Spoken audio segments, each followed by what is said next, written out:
Sebelum kami mempresentasikan hasil diskusi kami, di sini kami ingin memperkenalkan diri beserta profesi kami masing-masing.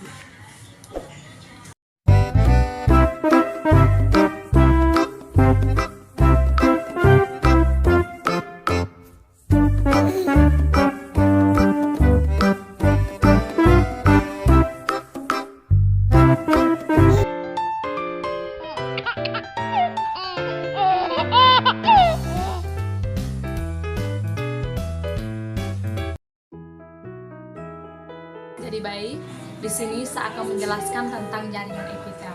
Jaringan epitel adalah jaringan yang membatasi dua lingkungan yang berbeda dalam tubuh hewan yang melekat pada jaringan ikat. Adapun ciri-ciri dari jaringan epitel, yang pertama, sel-sel tersusun rapat. Yang kedua, tidak mengandung pembuluh darah namun mengandung saraf. Yang ketiga, kemampuan regenerasinya tinggi.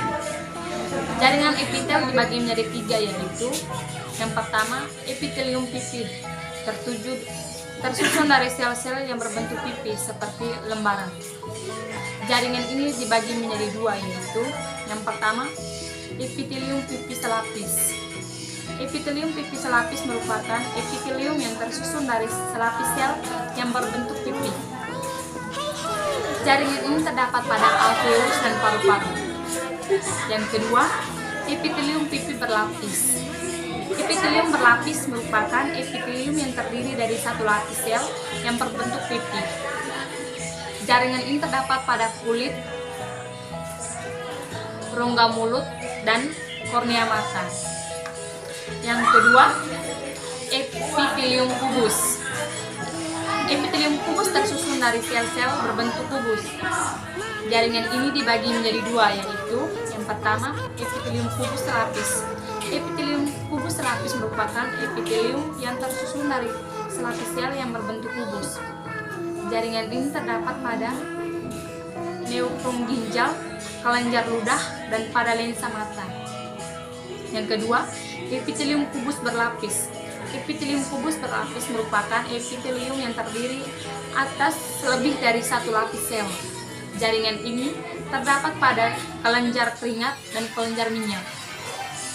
Yang ketiga, epitelium kelenjar. Epitelium kelenjar tersusun dari sel-sel epitelium kubus untuk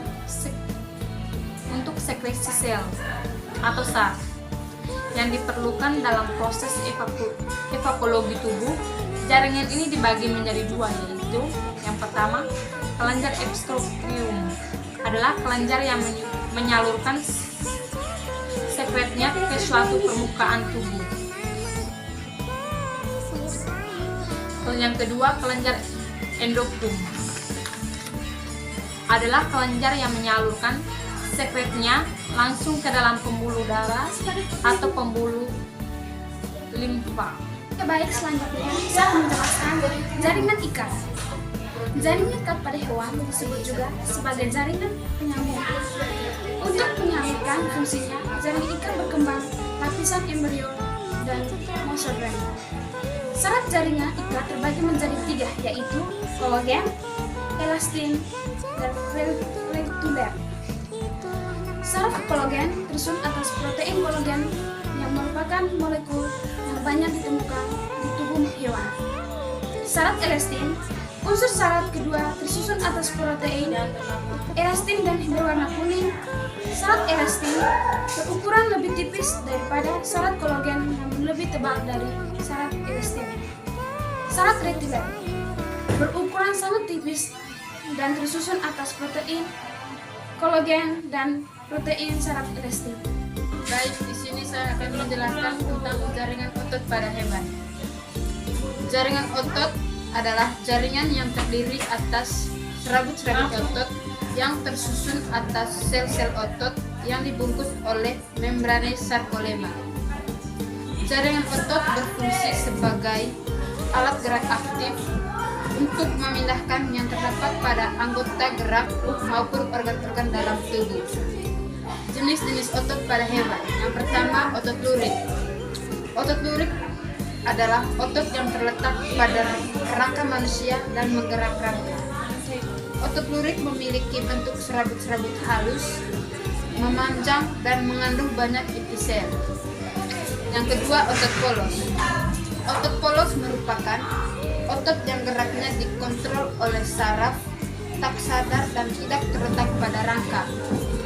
Otot polos ini menyusun organ-organ dalam tubuh dengan struktur berbentuk gelendang dan memiliki satu inti sel yang terletak di tengah.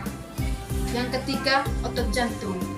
Otot jantung hanya ditemukan pada dinding jantung. Otot jantung memiliki struktur seperti otot rangka, namun membentuk anyaman karena adanya percabangan. Oke baik, selanjutnya di sini saya akan menjelaskan jaringan saraf pada hewan. Jaringan saraf merupakan suatu jaringan pada hewan yang berfungsi untuk mengirim dan menerima stimulus dari sel otak maupun sebaliknya. Jaringan saraf atas sel-sel neuron berisi saraf. Sel-sel saraf atau neuron berkumpul menjadi satu disebut jaringan saraf.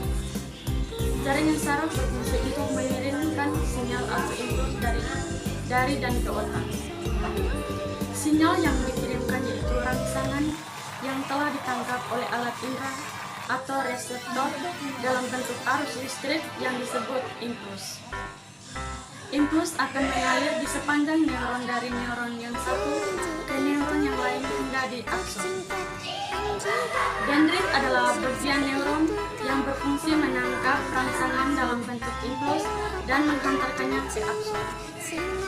Akson adalah bagian neuron yang berfungsi menghantar impuls dari akson ke sel neuron yang lain menuju saraf pusat yang nanti akan direspon menjadi suatu gerakan. Jadi itu saja pemaparan materi kami, semoga bermanfaat ya. Oke, sekian dari kami. Jangan lupa like, comment, share, and subscribe. Terima kasih.